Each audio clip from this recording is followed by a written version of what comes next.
Telangana assembly के budget session का आगाज़ 7 मार्च से होगा। रियासती वज़ीर फ़ाइनांस हरीश राव 2022-23 का उसी दिन बजट पेश करेंगे। रियासती काबीना का इजलास 6 मार्च को मुनक़िद किया जाएगा, जिसमें बजट को मंजूरी दी जाएगी।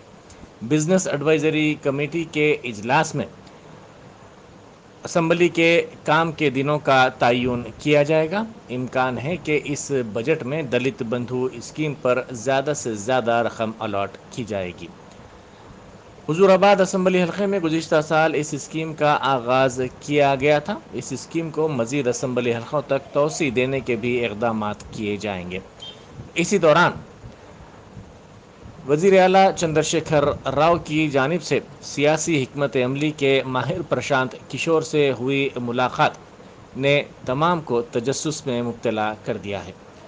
बताया जाता है कि वज़ीर आला चंद्रशेखर राव मुखालिफ बीजेपी इत्तेहाद को आगे बढ़ाने की कोशिश कर रहे हैं। इनमें ममता बनर्जी और उद्धव ठाकरे को भी शामिल करने का इरादा है।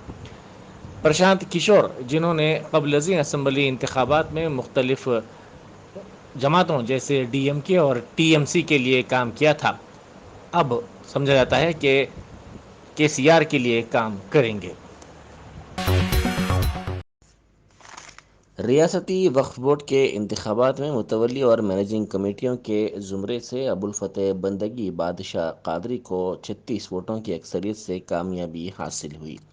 इस मौके पर उन्होंने मीडिया से बात करते हुए कहा कि अवकाफ़ी अमलाक के मसले पर अकबरुद्दीन ओवैसी कायद मजलिस मुकर्ररा पार्टी की जानिब से असम्बली में जो काविशें की जा रही हैं, उस पर वक्फ बोर्ड हरकियाती तौर पर अपना रोल अदा करेगा, क्योंकि कायद मजलिस ने अवकाफ़ी अमलाक के तहफ़्फ़ुज़ के सिलसिले में बेहतरीन तजावीज़ पेश की हैं। किस्मती है जिस तरीके की नुमाइंदगी हमारी जो है अब आलमी सतह पे हो गई, और जो है जितनी काविशें आपके असम्बली में जो की जा रही हैं अकबरुद्दीन अवैसी साहब की, अब इंशाअल्लाह ताला उनकी काविशों को रूबे अमल लाने के लिए वक्फ बोर्ड हरकियाती तौर पे अपना रोल अदा करेगा, क्योंकि उन्होंने इतने बेहतरीन तजावीज़ें दिए हैं। जैसा कि कॉर्पोरेट सेक्टर में जॉब देने के लिए जहाँ जहाँ औक़ाफ़ की ज़मीनों पे जो है बिल्डिंगें बन गई हैं, तो मौजूदा तौर पे माइनॉरिटीज़ के तबके में जॉब देना चाहिए। और जो है जो तहफ़्फ़ुज़ात के बारे में उन्होंने तड़पते हुए अंदाज़ में जो नुमाइंदगी की है, हर मरतबा हर सेशन में औक़ाफ़ को एक प्राइम फ्लैगशिप प्रोग्राम के तहत उन्होंने रिप्रेजेंट किया है। उस सारे अज़ाइम को अमल में आने के लिए पूरी कोशिश करना पड़ता। ये कोशिशें जो है अमले की, अरबाब की, अहदेदारान की है, तो अमल में आएंगे। रूबे अमल एक रिप्रेजेंटेशन होता है, वो नुमाइंदगी होती है वो असेंबली में। रूबे अमल लाने से खासिर अमला और अरबाब का मामला होता है। इंशाअल्लाह ताला अब सारे चीज़ें रूबे अमल लाने की मुझे उम्मीद है। मैं पूरी कोशिश करूँगा कि उनकी जो है जहाँ तोड़ कोशिश जो असेंबली में उन्होंने नुमाइंदगी की थी हर इशूज़ पे, वो अमल में आए, तहफ़्फ़ुज़ात बढ़े, और जो है जायदाद के तहफ़्फ़ुज़ात होए, और जो है मुतवल्लियान के घरान से लोगों को जॉब मिले, और जो है लोगों को एम्प्लॉयमेंट अपॉर्चुनिटी मिले, इदारा जात की इनकम डेवलप हो। सर, जो दरगाह पे जो वक्फ बोर्ड की जो कारकर्दगी है, जिस तरीके से जो लोग पहुंचते हैं यहाँ पे, उन्हें काफ़ी तकलीफ पहुंचती है। वही तो है, वही तो हमेशा वही है, उसके लिए बहुत बड़ा काम है ये। अमले को तकर्रुर करना पड़ता है। देखिए कंपटीशन क्या होता है, एक दो रखेंगे आप, रनर और विनर की बात हो जाती है, सिलेक्शन की बात हो जाती है। अमला जब ज़्यादा रहेगा तो अच्छे लोग काम करने वालों से आपका ताल्लुक़ पड़ेगा। तो अच्छे लोग कौन है, आप तो उनको देख के दूसरे लोग भी अच्छे होंगे। तो इसमें जो है आजकल हमारे नौजवान तबके में जो है बहुत काबिल लोग जो है बेरोज़गार हैं, उनको जॉब्स फौरी देना पड़ेगा, और गवर्नमेंट को जो है चीफ मिनिस्टर साहब को स्पेशल सैलरीज़ के लिए ग्रांट देना पड़ेगा। वी विल नॉट पे from the Waqf fund. Waqf fund से जो भी चीज़ें सैलरीज दी जा रही है, उससे डेवलपमेंट का काम होना चाहिए। अमले की सैलरी का काम जो है गवर्नमेंट जो है ग्रांट देना चाहिए। 1250 करोड़ में कितने खर्च हो रहे हैं, ये मुय्यन कर देना चाहिए हेड ऑफ अकाउंट सैलरीज के लिए, क्योंकि गवर्नमेंट स्केल दी है, सैलरीज देना चाहिए गवर्नमेंट। रंगारेड्डी ज़िला इब्राहीमपट्टनम हलक़े के एमएलए मंची रेड्डी किशन रेड्डी ने कहा है कि जुआ खेलते हुए गिरफ्तार किए जाने से मुताल्लिक़ सोशल मीडिया पर उनके ख़िलाफ़ लगाए गए इल्ज़ामात बिल्कुल गलत हैं। उन्होंने इस सिलसिले में एक वीडियो जारी किया। इस वीडियो में उन्होंने कहा कि बाज़ अफराद जानबूझकर गैर ज़रूरी तौर पर उन पर इल्ज़ामात लगाते हुए उन्हें बदनाम करने की कोशिश कर रहे हैं। उन्होंने कहा कि बाज़ लोग सोशल मीडिया पर उन पर कीचड़ उछालने की भी कोशिश कर रहे हैं। उन्होंने कहा कि ऐसे नापसंदीदा पोस्ट करने वालों के खिलाफ सख्त कार्रवाई की जाएगी। రాత్రి 9 గంటల నుంచి నాపై లేనిపోని ఆరోపణలు చేయడం జరుగుతూ ఉంది కొన్ని చిన్న చిన్న ఛానల్స్ వాళ్ళు. ఎందుకనంటే గతంలో రాజకీయంగా కానీ నా ఆస్తులపైన కానీ అనవసరమైనటువంటి రాద్ధాంతం చేసి లేనిపోని ఆరోపణలు కూడా చేయడం జరిగింది. అది ఎక్కడ కూడా నిరూపించలేనటువంటి పరిస్థితి. ఇప్పుడు కూడా లేనిపోని నా పేరు పైన ఏదో ఒకటి అభియోగం మోపాలి, బదనాం చేయాలి అని చెప్పేసి ఈ ఛానల్ వాళ్ళు కొంతమంది కరడు కట్టిన వాళ్ళు ఈ యొక్క కార్యక్రమం చేయడం జరుగుతుంది. నేను రిక్వెస్ట్ చేస్తా ఉన్నా, అనవసరమైన ఆరోపణలు బంద్ చేయండి. రాజకీయంగా ఎదుర్కొందాం. ఎవరన్నా ఉంటే రాజకీయంగా ప్రజలు నమ్మకంతో ఉన్నటువంటి పరిస్థితిలో ఉంటుంది. ఏది ఏమైనా సరే ఇలాంటి ఆరోపణలు మంచి పద్ధతి కాదు అని చెప్పేసి నేను తెలియజేస్తా ఉన్నాను. तेलंगाना के साबिक नायब वज़ीर आला राजैया ने तालिबात के साथ रक़्स किया।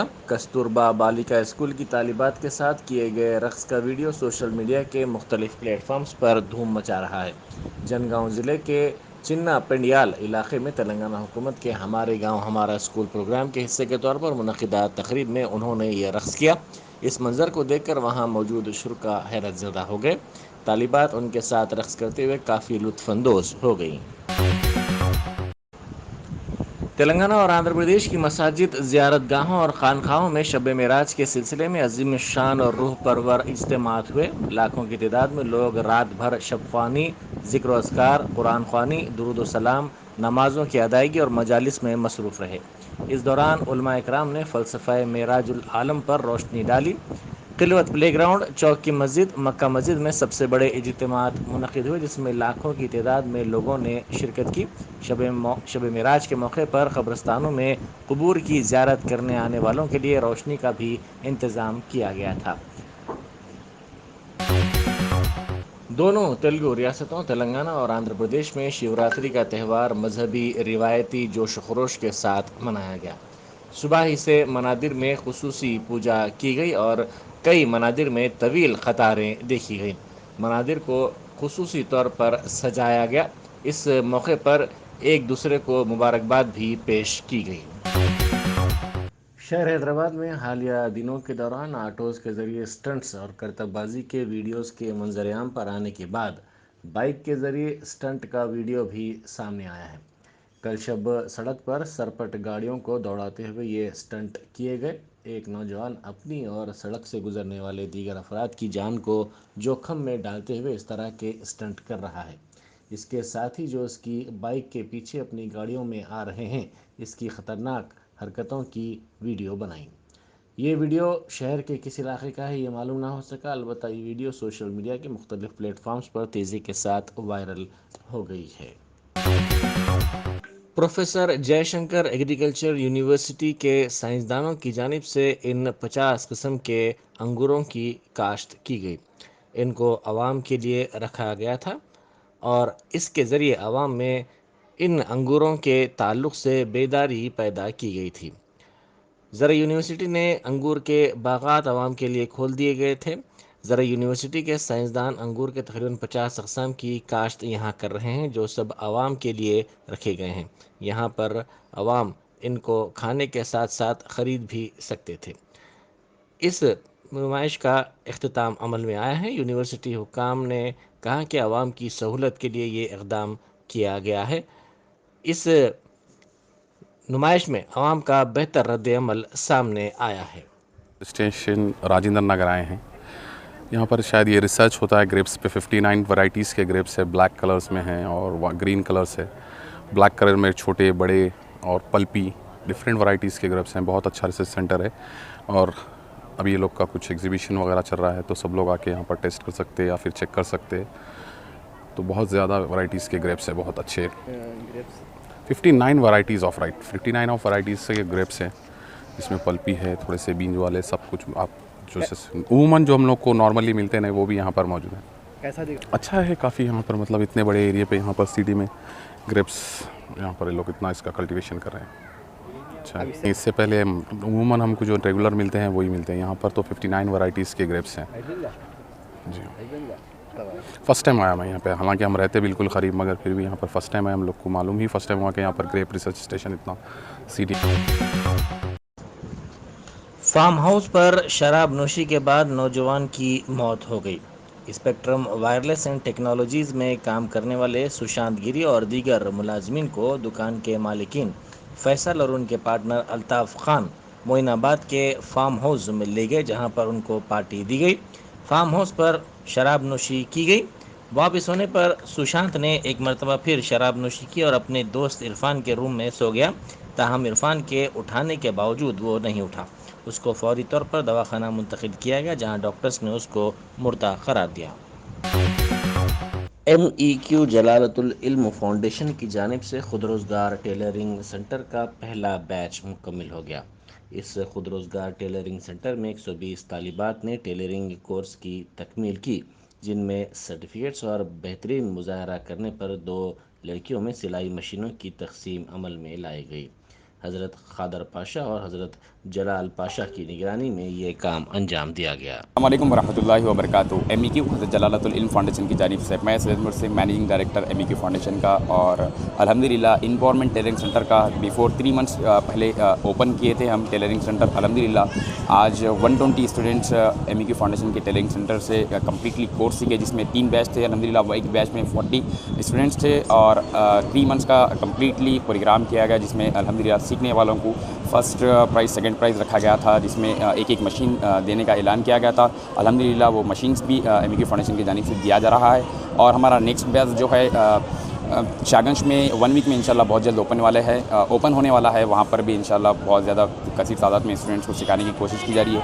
ये फ्री ऑफ कॉस्ट में MEQ फाउंडेशन की जानिब से टेलरिंग सेंटर रखा गया था। अल्हम्दुलिल्लाह बहुत सारे स्टूडेंट्स थे जो यकीनन गुरबा, यतीम, बेसहारा, जिनके आगे पीछे कोई सपोर्ट नहीं था, वैसे लोगों को हम ढूंढ कर अल्हम्दुलिल्लाह उन्हें एक कमाई का ज़रिया बनाए। इंशाल्लाह वो आगे कमाई का ज़रिया बने अपने। और मेरी अल्लाह से दुआ है कि अल्लाह ताला हमारे तमाम डोनर्स को इसका भरपूर अजर दे।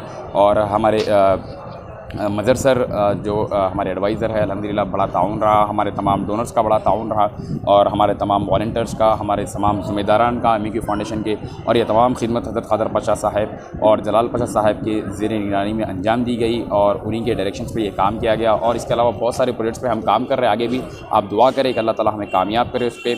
और मेरी अल्लाह से दुआ है कि अल्लाह ताला हम सबको इसमें इसका जो काम किया गया उसमें भरपूर अजर दे। माधापुर में जुआ खेलने वालों को पुलिस ने गिरफ्तार कर लिया। माधापुर की अय्यप्पा सोसाइटी के एक अपार्टमेंट में ये जुआ खेला जा रहा था, जिसकी इत्तला पर पुलिस ने धावा करते हुए इस टोली के 8 अफराद को गिरफ्तार कर लिया। गिरफ्तार शुदगान में 3 खवातीन भी शामिल हैं।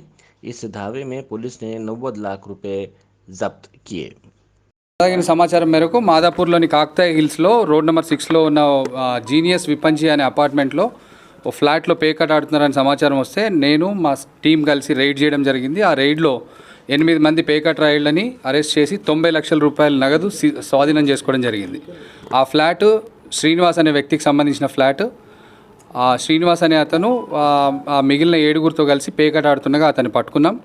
ఆ మిగిలిన వాళ్ళ పేర్లు శ్రీకాంత్, ఒక ఆయన తుమ్మల శ్రీకాంత్, ఒక ఆయన గోవర్ధన్ రెడ్డి, ఒక ఆయన వెంకటేశ్వర్ రెడ్డి, ఓ మహిళ పేరు వందన, ఓ మహిళ పేరు సౌజన్య, ఇంకో మహిళ పేరు వసంత. మొత్తం 8 మంది, 3 మహిళలు 5 పురుషులు కలిసి పేకాట ఆడుతున్నారు. వాళ్ళని పట్టుకుని 90 లక్షల రూపాయల నగదు స్వాధీనం చేసుకోవడం జరిగింది. శ్రీనివాస్ గతంలో ఎప్పుడైనా పేకాట నిర్వహించినట్టు తెలుస్తుంది? లేదు, మా రికార్డుల ప్రకారం లేదు. వెరిఫై చేస్తున్నాం, ఇన్వెస్టిగేషన్ నడుస్తుంది. వీళ్ళందరూ రియల్ ఎస్టేట్ వ్యాపారస్తులు, వివిధ ప్రాంతాల నుంచి ఉన్నారు. నగరంలో వివిధ బోయినపల్లి, మాదాపూర్, మేడ్చల్, మహేశ్వరం, వివిధ ప్రాంతాల నుంచి ఉన్నారు వీళ్ళంతా. లేదండి, ప్రముఖులు ఎవరు లేరు. వీళ్ళంతా రియల్ ఎస్టేట్ వ్యాపారం. కాదండి, రాంగ్ ఇన్ఫర్మేషన్. అది కేవలం శ్రీనివాస్ అనే వ్యక్తికి సంబంధించిన ఫ్లాట్. అది లేదండి, కాదండి, శ్రీనివాస్ అనే వ్యక్తికి సంబంధించిన ఫ్లాట్. అది లేదు, అక్కడ ఆ విధమైన ఆనవాళ్ళు ఏం లేవు. అది రెసిడెన్షియల్ ఫ్లాట్. ఆ రెసిడెన్షియల్ ఫ్లాట్లో ఆడుతున్నట్టుగా ఉంది. సార్ ఒక ఎమ్మెల్యే ఒక ఇన్స్పెక్టర్ పట్టుబడ్డారు కానీ పోలీసు వాళ్ళకి లేదా తప్పుడు సమాచారం అండి. మాకు పట్టుబడిన 8 మందిని మేము కస్టడీలోకి తీసుకోవడం జరిగింది. వారి మీద కేసు బుక్ చేయడం జరిగింది. వారి మీద ఛార్జ్షీట్ కూడా వేస్తాం. ఆధ్వర్యంలో ఎస్ఓటీ పోలీసుల ఆధ్వర్యంలో ఈ రైడ్ జరిగింది లేదు లేదు, కేవలం మా ఆధ్వర్యంలోనే జరిగింది రైడ్. సార్ సీసీ ఫుటేజ్ ఇవ్వగలుగుతారా సార్? లేదండి, సీసీ ఫుటేజ్ లేదు. सफ़ी हॉस्पिटल सलाला बारकस में ज़चगी के मौके पर लापरवाही का इल्ज़ाम लगाते हुए खातून की मौत पर इसके रिश्तेदारों ने पुलिस से शिकायत की। तफसीलात के मुताबिक हस्तिनापुर की रहने वाली राधिका नामी खातून को दर्द उठने पर इस दवाखाने से रुजू किया गया था, जहां उसकी नॉर्मल ज़चगी हुई। ताहम इसकी हालत ख़राब होने पर इसको ख़ुद डॉक्टर रूबीना ने ज़चगी खाना मुंतकिल किया, ताहम इसको वहां मुर्दा करार दिया गया। इस मौके पर खातून के रिश्तेदारों ने लापरवाही का इल्ज़ाम लगाया और बरहमी का इजहार करते हुए पुलिस से इस सिलसिले में शिकायत की। डॉक्टर रूबीना, जो इस हॉस्पिटल की प्रोप्राइटर हैं, ने इस मसले पर तफसीली वजाहत पेश की है। हेलो, अस्सलाम वालेकुम। मैं डॉक्टर रूबीना हूँ, सफ़ी हॉस्पिटल के डॉक्टर प्रोप्राइटर हूँ। और जो है ना, मैं 18 साल से यहाँ सलाला पे है मेरी ड्यूटी और यहाँ पे करता हूँ। आज तक भी कोई ऐसा केस नहीं हुआ हमारे पास। ये फर्स्ट टाइम राधिका जो है ना प्राइमी है और जो है 35 वीक्स थे, 36 वीक्स भी नहीं हुए। रात में आए थे लेबर पेन से, तो पेन से आए थे तो नहीं होती, अभी टाइम है आपको बोल के भिजा दिए थे। फिर मॉर्निंग आए, उन्होंने लेबर पेन्स में आए, आते आधे घंटे में डिलीवरी हुई। प्लासेंटा एडहेरेंट था, प्लासेंटा नहीं आया। प्लासेंटा निकालने के बाद में पेशेंट जो है ना ज़्यादा ब्लीडिंग होने की वजह से शॉक में गई। उसकी शॉक में है तो लेके सीधा पेटलापुर गवर्नमेंट हॉस्पिटल को लेके गए, ऑक्सीजन लगा के लेके गए। एम्बुलेंस की वास्ते कोशिश करे, एम्बुलेंस नहीं थी, बाहर गए हुए थे। तो जो है ना, मैं मेरे कार में खुद लेके गया, मैं ऑक्सीजन लगा के लेके गया। जाने के बाद जो है ना, वहाँ पे गए तो ब्रॉड डिक्लेयर डेड बोल के बोले, ब्रॉड डेड बोल के। और जो है ना, शॉक में गई पेशेंट, हाइपरटेंशन में था, देखने से पैलर था और जो है पेशेंट का फॉलोअप भी सही नहीं था हमारे पास। इमरजेंसी में आई थी और जो है ना डिलीवरी करी। अभी ना इतना ये कर रहे, पॉलिटिकल इशू बना रहे, पॉलिटिक्स को लेके आ रहे। ऐसा फर्स्ट टाइम कोई केस हुआ ऐसा नहीं है। इस शॉक में पेशेंट गए तो कई चीज़ें होते रहते और जो है ना, ये फर्स्ट टाइम हमारे हॉस्पिटल में आज तक ऐसा सलाला में कभी भी नहीं हुआ। ये ऑपरेशन हुआ नॉर्मल डिलीवरी में? ये नॉर्मल डिलीवरी हुई, नॉर्मल डिलीवरी हुई। नॉर्मल जो है ना, पेशेंट लेबर में आया, पेशेंट आधे घंटे में डिलीवरी हो गई। प्लासेंटा एडहेरेंट होने की वजह से नहीं आया है। मेडिकल फील्ड के पीपल जितने भी हैं उन्हें समझ सकते हैं प्लासेंटा एडहेरेंट है तो क्या है, शॉक में क्या होता। मैं आखिरी में ये रिपोर्ट्स बता रहा हूँ। ये 8वें महीने की डिलीवरी है, 35 वीक्स है। इनकी टाइम नहीं हुई थी। ये पेशेंट को अपनी डेट्स भी याद नहीं है।